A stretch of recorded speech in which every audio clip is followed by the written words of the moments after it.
Video we're going to review doing a progress note.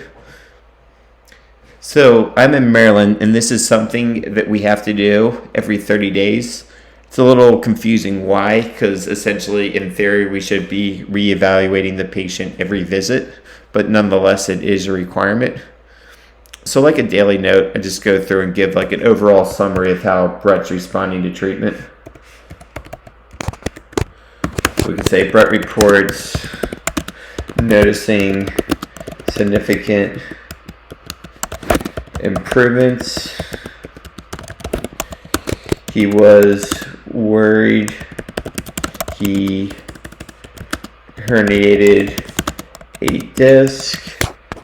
However, since he is progressing, he is focusing on this less. He tried returning to the gym, however, still cannot perform powerlifting, but has no issues with doing stretches and using machines. And then I'm just going to copy these lists of functional impairments that we got on the first visit and then just kind of update them to see where he's at. So we can say he's sitting, let's say, 3 hours now. And then I might add needs to be able to sit over 10 hours a day as an accountant.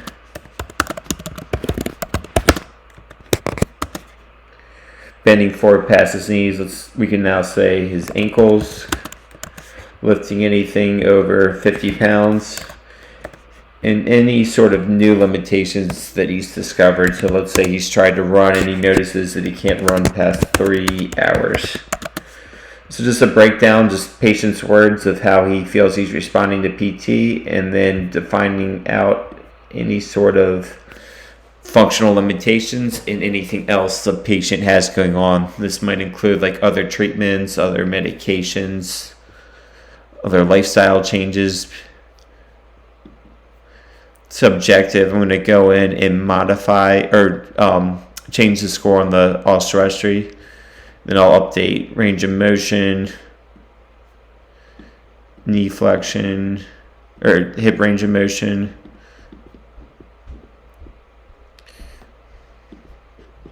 I might add some other measures now since he's higher level. So for strength, I can say able to do a 80 or 50 pound kettlebell deadlift.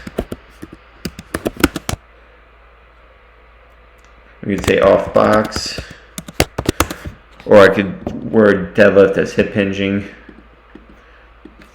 I might try the Bearing Sorensen, which is basically where his legs are on the table and he's lifting his trunk up. Just a good measure of overall lumbar endurance.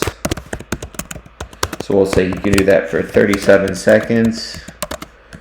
You can say plank for 27 seconds. Just since a lot of us don't use the traditional manual muscle testing, and there's other ways to measure strength.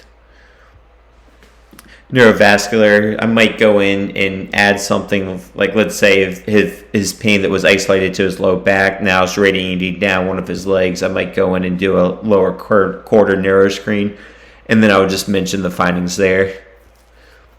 Subjective, inspection might still leave this, but like let's say he looks like he's got right leg pain and he's kind of limping around, we might mention some of those findings there.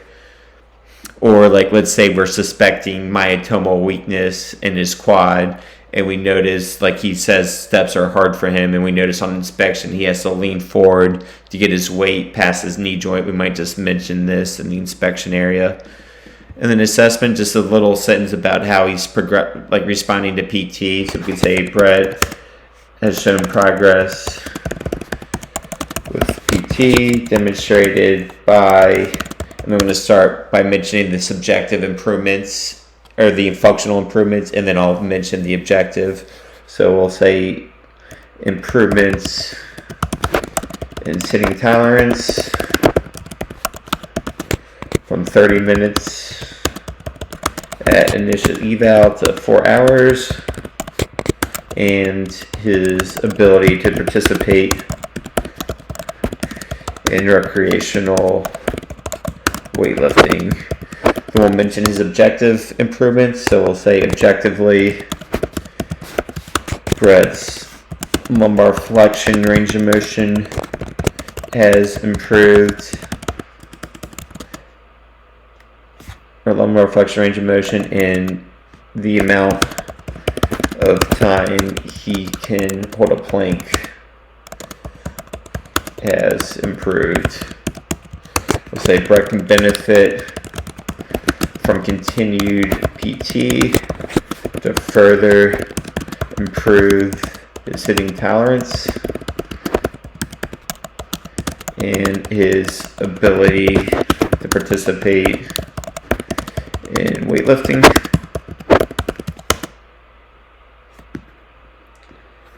And then exam findings, patient education. So initially we might talk about some of these.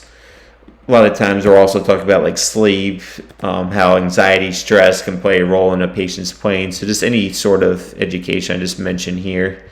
These are just like the limitations we mentioned above, so we might update it, or we might add any new ones that we've discovered. So we could mention running over a mile, and then we're going to come in here and track how far along he is with his goals. So we hit this one. So we might add a new one to get the sitting to 10 hours. And then that one we'll do a long-term goal for 8 weeks, and we'll say he's met 40% of that. And then just how much, a lot of it's subjective, but how much progress we've made to each of these goals that we set on the initial eval. And then plan, I'm usually keeping the same unless I'm going to add something. But I usually check off everything I tend to do on the first one, so I don't have to worry about this. And then billing.